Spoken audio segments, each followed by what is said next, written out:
On this episode of the podcast, I have with me Paul Kocan. He is the Senior Director of Infrastructure Services at CCC Intelligent Solutions.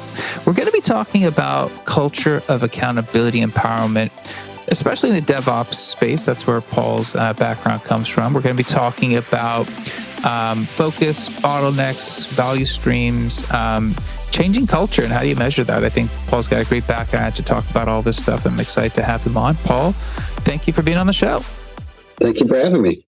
I look forward to it. Thank you. Awesome. Let's start off with two things before we dive in.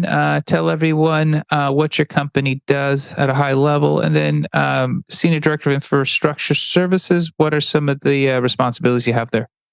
Yes. So my company, CCC IS, is a SaaS or a software as a solution company that serves the automotive insurance industry. So we have, two or three branches of the house. If you want to think about it, the connections, related to insurance companies with regard to automotive, damage. And then there's the connections related to that to repair facilities. There they, share estimates, et cetera, with the insurance companies, et cetera. And then there is a line that has to do with the medical side of the house where people get it. So we help insurance companies streamline and enhance their processes to be obviously more efficient and more empowered by rich information and, the goal of having claims being processed without people touching it, and all sorts of opportunities for artificial intelligence around things such as, taking pictures of a car being crash, the body of a car, and having an estimate automatically generated just from the pictures, that type of thing. So that's what we do. And then as far as what does a Senior Director of Infrastructure Services do and what my responsibilities are, is I tend to send emails and go to meetings. I run, both the delivery and the operations for your traditional, what you would consider network, storage, compute, middleware, and, the kind of the internal guts of the things that make applications run, partnering a lot with both, on the operations side, making sure that our customers have are delighted by the high availability of of our systems, as well as on the, a lot of the energy we spend is on the software delivery side. As a software as a service company, we have a lot of different development teams and a lot of different products, and we need to make sure that their features and releases are safely and efficiently and quickly brought from ideation through to production for customer use. And there's all sorts of complexity that goes on with that because, like in any large enterprise, any given team of products have connections and rely on other products. And there's a big, kind of matrix of coupling between those products. And so there's different ones of different complexities, and you need teams, sometimes shared services teams, which I know people tend to not to like, but to keep them all working together harmoniously. So I hope that answers. You stay busy for sure, and I'm sure there's a lot of what we're going to be talking about that you've seen, and I'm excited to talk about it with you. Is talking about some the culture of accountability and empowerment. Obviously, we're kind of focused a little bit on infrastructure, your background area, and I think you mentioned when we had spoken earlier, DevOps blameless culture. And obviously things have to shift, things have to move to kind of get to that point. But I think I want to start off, you mentioned something that was really interesting when it comes to infrastructure, was the power of focus. I'd love to kind of maybe have you start off kind of talking about what you meant by power of focus, and then we'll dive in from there. Yeah. And I think this is, the power of focus is kind of what, if you would just summarize a lot of the practices out there that change culture. So if you look at anything from lean or, even adopting OKRs or some aspects of Kanban and some aspects of, Scrum or just Agile in general. one of the things that it's trying to help you do is give you a set of practices and behaviors that allow you to identify that which is most valuable, right? So if you take the agile principle of maximizing the work not done, that's just another way of saying work on what's important, right? So everybody who disagree with that, right? Like, yeah, of course you should work on what's important. But especially when you get into a shared service where you have a lot of different groups who all think what theirs is most important to them is what's most important to the company, it can really cause a lot of, the term context switching, right? And the context switching is it's expensive. It's expensive for people mentally, and it's expensive for your team. It causes a lot of waste. So what I've done when I've, kind of in my journey of being a good leader, which I'm not saying I am, but that's just my goal, and kind of moving away from, thinking about just systems engineering around the bits and the bytes and the code and the hardware, and start thinking of technology companies and or just products themselves as they call it, right? Socio-technological services, that there's a human element, is that you want in a shared service to make sure there's agreement across all of the stakeholders, all of your, partners, all the people who need things from you. And I'm not going to say customers because I don't believe in the concept of internal customers. I think that's causes some of the problems when people think of their partners as customers. They're not. They're partners. It's like more like a marriage than it is like a shop, and it's some bad marriage. So you got to like negotiate, and you got to agree on what's possible. So what I tend to do, right, is, and these are principles, these are typical, agile and DevOps and lean and, and theory of constraints principles is, but people don't do it. It's surprising how people know it and you say it and they go, yeah, and then they don't do it. Is you really got to make work visible. You got to make it known, everything that everybody's working on, right? So so when you talk about, culture, and, everywhere I go, people want to change the culture, but like, what do you mean by change the culture? They're going to question, like, what does that mean? Like, what do you even mean? Like, what's wrong with the culture? And then, they say stuff like, well, no one's accountable and we just do, and they have these things. And basically it's like, everybody doesn't do what I want them to do is what it means. Like, it's always everybody else's problem to change the culture. But any person who works on any team can know what they're working on. Like, you don't need to ask permission. They have a really good list of what you're working on, what's a risk to that work, what's distracting you from that work, right? And if you know what you're working on and what's distracting you from that work, the kind of anti-patterns to successful delivery, you can have a really rich and meaningful conversation with your boss about, how he or she can help you move forward. So if you take that writ large and you go into a department, you instill some practices of, for example, you implement an agility tool like Jira, something shared where everybody's putting everything they're working on and you come up with a unified approach to like, hey, let's just agree on some terminology. Let's organize these things in the same way. And then you make some dashboards where you can put everything on a list. It's surprising how many times in my life I've gone to companies and the CTO or whatever says, well, I don't know what they're working on. Yeah. And I guess that's an interesting point, right? So, you mentioned, setting up Jira, setting up the expectations. When we talk about accountability and empowerment, I think you mentioned a couple different things that we can kind of pick apart is people have to feel safe to take the risk of a decision, and then we have to allow them to be accountable. So we want them to be empowered. We want them to be accountable. But then there's the subjective component is, well, how bad was the outcome? Is it fireable? Like, we want you to take ownership. We want you to go ahead and do what you need to do.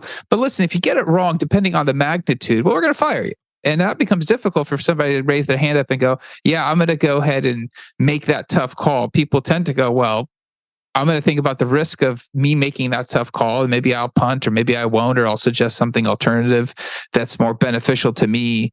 keeping my job because, I don't see a ton of companies out there. And I think this may be part of the challenge is, I don't think employees really know what's a fire. Like if I do poorly, I'm getting the feedback consistently. I understand. But when I make a decision, if I'm empowered to make a decision, there's a consequence. And depending on how much risk and how much tolerance a company has, that has repercussions. And I think that's a tough, it's a gray area. I don't think it's that gray. I think that I've lived through both sides of that. So when I first started in this, especially, in the infrastructure and operations space, accountability was king. And there was kind of this, what they would call Taylorism attitude that people they're interchangeable parts and, you gotta be tough and crack the whip. And people would make mistakes and then they would, there'd be repercussions. They get written up, they get moved, they get their production access taken away, or they get fired, and there was this, and I think a little bit for good reasons in some cases. Like there was a time and a place at companies back in the day where it was very routine for people to not follow the change control process. They're like, that's not for me. They would have this kind of ego that they didn't have to follow the process because it was stupid and it took too long and they knew what they were doing. Okay. Well, if you are egregious about it and you're going to go and break process and you're going to sneak and do stuff, I don't know if I don't think you're trustworthy. And, if you're not trustworthy, then maybe you're not, maybe you should be fired. But if you're acting in good faith, right, and you're doing the best you can, which is what I believe 99.9% of people who are technology are trying to do a good job. They're not trying to be, they're not malicious. They're trying to be trustworthy. And you go and you make a mistake and you do something. And the best thing that person can do, and what I think is the best thing for the organization, is for them to be very transparent about it. And for, let me put it this way, when you think about failure, right, is that, this is all not my own thoughts, just like Richard Cook and stuff, right? It's like complex systems fail. That's what they do. You have complex systems, they fail. It's sort of like complex systems are always about to fail, and it's only human action that keeps them from failing at any given moment. And all human action is a gamble, right? So most of the time it works out, sometimes it doesn't, So if you accept that, and then you accept this, this is a profundity, I think. This is something I've noticed my whole life, and people used to not talk about it, and now people talk about it. The big secret is that, in these organizations with complex IT systems and complex server, no one knows how it works. We all know little pieces of how it works. We all know our part. There's been so many times where something's not working for a long time. It's a really big deal, and we have all the smartest people on the company on a call, and no one knows what the problem is. And it takes a long time of them talking and experimenting and doing things like that. I mean, a long time, like, the longest 25 minutes of your life, right? Or the longest hour of your life of a customer taking problem. And you realize no one knows exactly how these things work. And this is every single company I've worked at. This isn't one unique to one. Everywhere I worked at. Then when you do a good postmortem, you're like, okay, the company just involuntarily invested in a failure, and we need to get the return on investment by talking it through. And we need to be transparent and safe, and people need to be able to and document it. And we need to get all that learning we have from how does this thing work? Why did that break? You got to have that mindset when you're in leadership and you run IT. And you got to look at people's honesty and their thoughtfulness of what they did and remembering how they did it and what they were thinking at the time as free information, not free, already paid for. I don't know, it's free. You already paid for. How do you get the value out of it? And how do you make it so it's, mistake proof? And how do you should have all these goals of getting behind it. This idea of a culture of accountability being something of a culture of blame is no. Like if you want accountability, do not blame. I guess it's blame aware. Sometimes there's somebody to blame, and a lot of times no one's blaming that person more than themselves. But that's the right attitude for learning. That's the right attitude about failure. I'll just say one more thing. In the DevOps world, there's this mythology around the Netflix, simian army and the chaos monkeys and all that stuff, right? The go around, if those who don't know, I'm sure everybody does, that, Netflix uses these different agents that go around either canceling and turning off services on servers randomly, or disabling services, or shutting down machines, or shutting down regions to impose what? To impose failure in their system so that they know that it's bulletproof. Well, if they knew everything about their system, why would they do that? They obviously don't know stuff about their system. They're trying to learn, and they're actively pursuing failure. They want failure as an investment for them. It's how they get better. So, like, if you're like most, I don't know, if you're Netflix, and hey, good for you. I have nothing to teach you. But if you're like most of us, sometimes you don't have to go and invest for failure. It just comes right to you. Just don't waste it. Don't waste failure. That would be my thoughts on accountability and, changing culture. There's some of the aspects of it. Is just make it, because the idea is you want to be learning all the time because no one knows anything. Keep that in mind when you go to work. Yeah, and I think you made a great point. Is involuntarily a cost is put on a situation when there's a failure to learn quickly. Right? I mean, you're trying to solve a problem that you haven't solved before. And I think what maybe a lot of times obviously the Netflix example is very good. Is and I think everyone talks about you're either succeeding or learning a way that didn't work. I think obviously the postmortems are great. I think really what the value is capturing what hasn't worked. And I think a lot of times we talk about, tribal knowledge of, if somebody leaves a company, they're just not leaving the company of, what's been working. They know what hasn't worked and they could guide people to go, hey, don't make these same mistakes. I've already seen it. And I think a lot of times we're not capturing that information to go, hey, listen, there's a repository of stuff that's failed. Like these are all projects that have gone on and these are reasons why they haven't worked. If you have this idea and you want to go down this path, just know these are the different, paths that we've taken, or, for whatever reason they haven't been successful.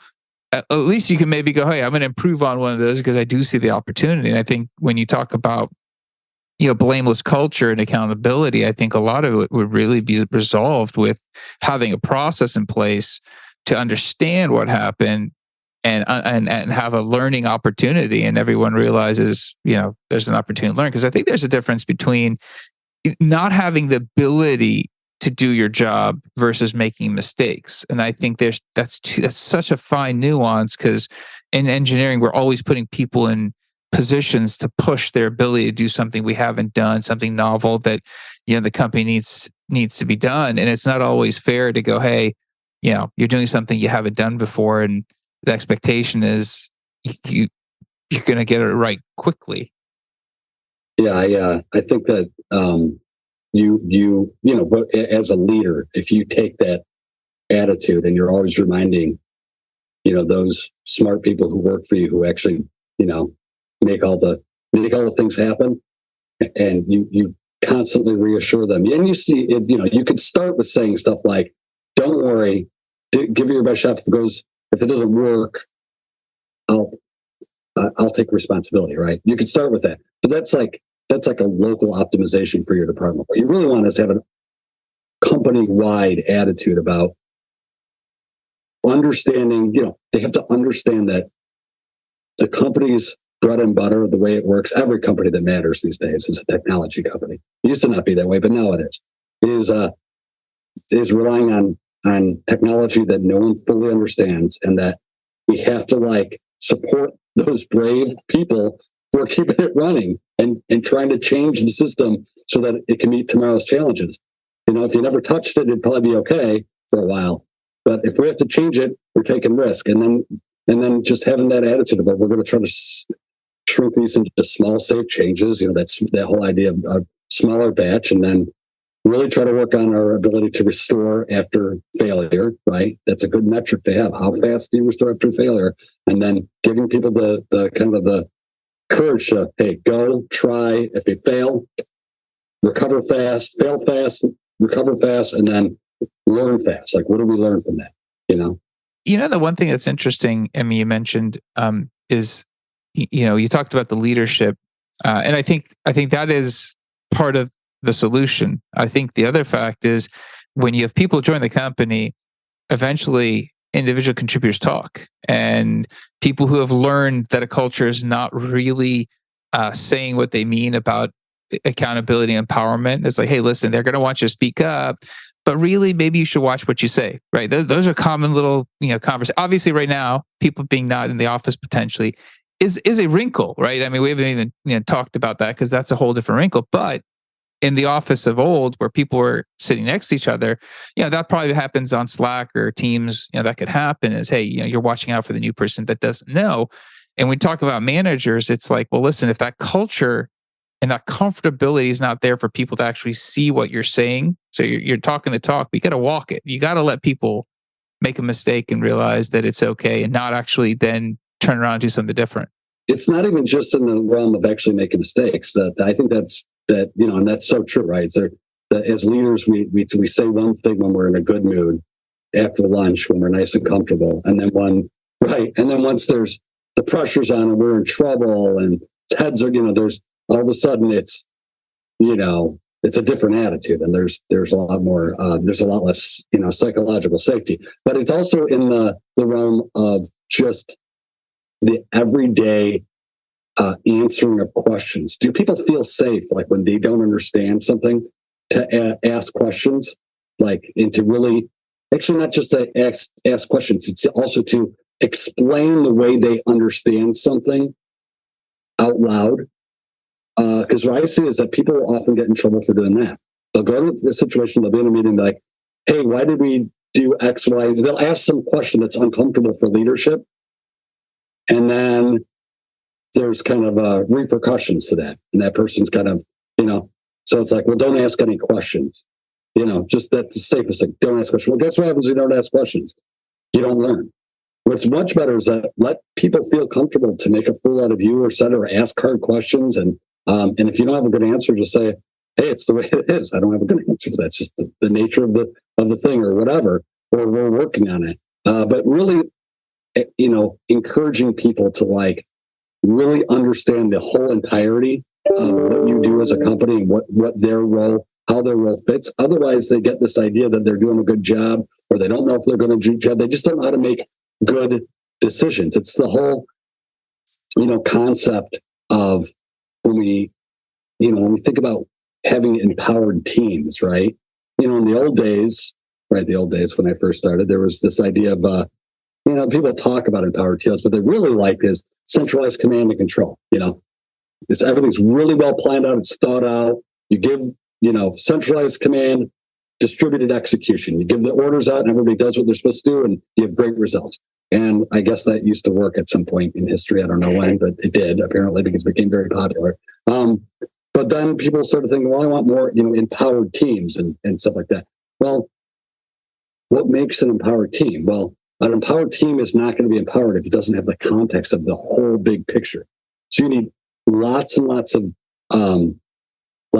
transparency from the empowered team back to the centralized management, so they can see what everybody's doing, understand what everybody's doing. But they also have to have they have to go the other way too. Like, you have to be able to answer every dumb question and have every awkward conversation with the person who's on the front line, who's confused or upset or feels like they're being put in a bad position. Because there's a lot, especially in shared services, there's a lot of feeling like you're stuck between a rock and a hard place. I have to do this and I have to do this and I can't do both.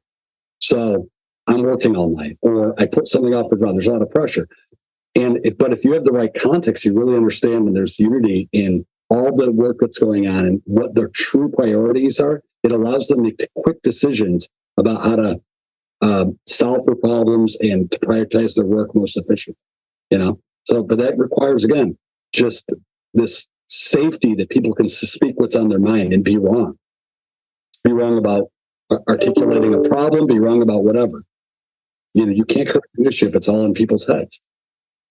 We definitely, I was actually thinking, I think on the intro, I had some other areas where you go into, but I think it's been really interesting talking about really some of the cores of, the psychology of people feeling secure. And it really, I think everything I've been listening is a lot of it's around people's security. Like, if you feel comfortable and secure, it's like a relationship, with your, significant other.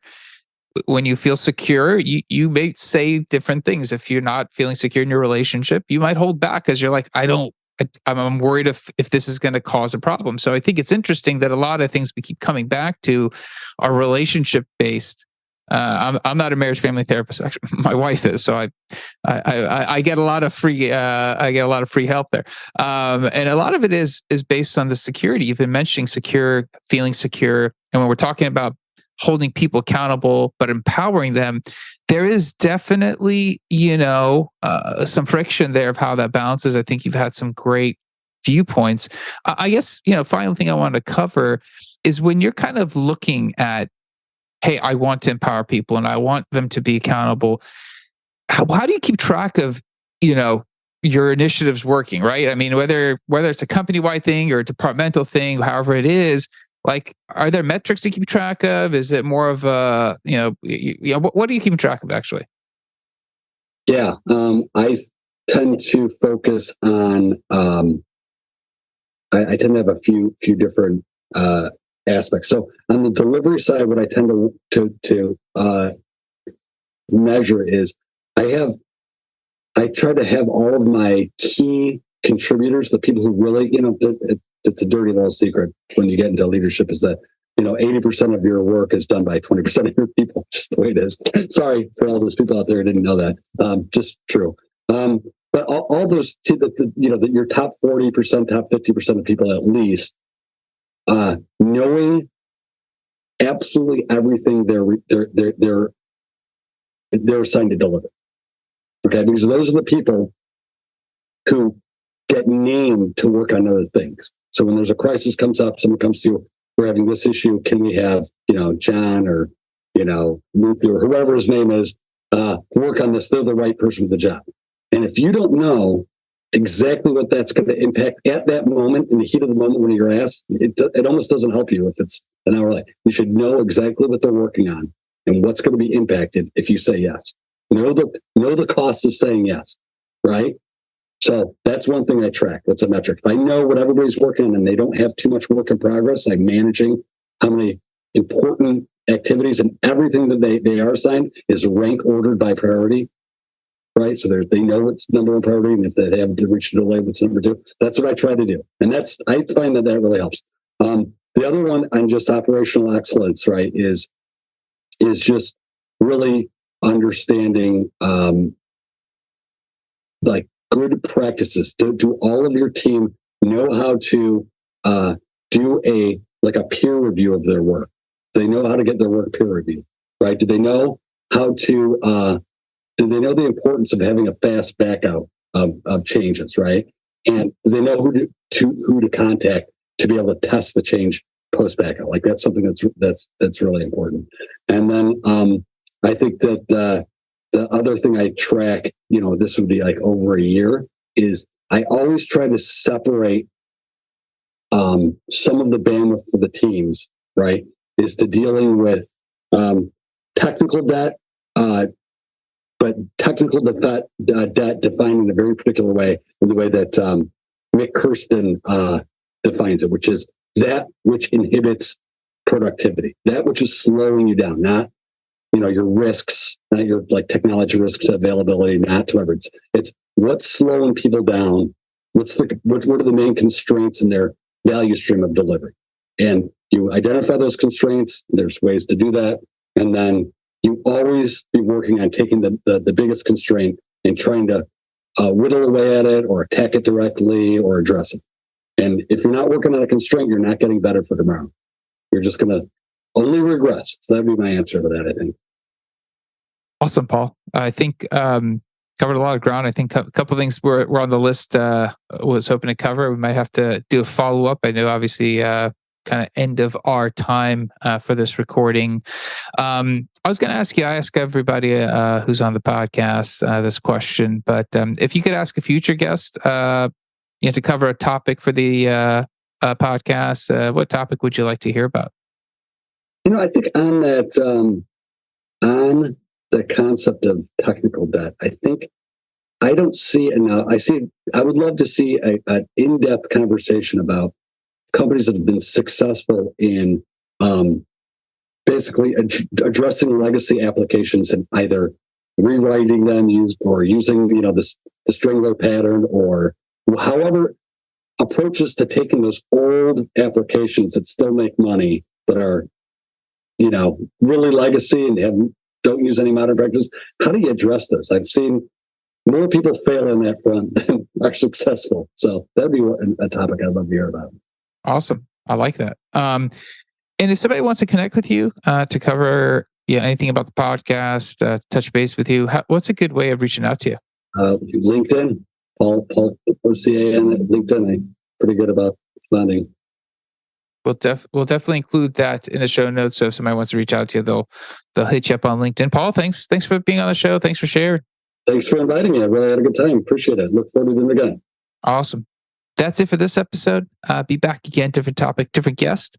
Until then, two things. One, if you know someone that could talk about their experience of migrating, especially legacy applications that are making companies money. I mean, those are a lot out there, and moving them to a modern infrastructure, just how they've dealt with the technical debt. I think that'd be a great episode. Reach out, let me know. Love to have you on.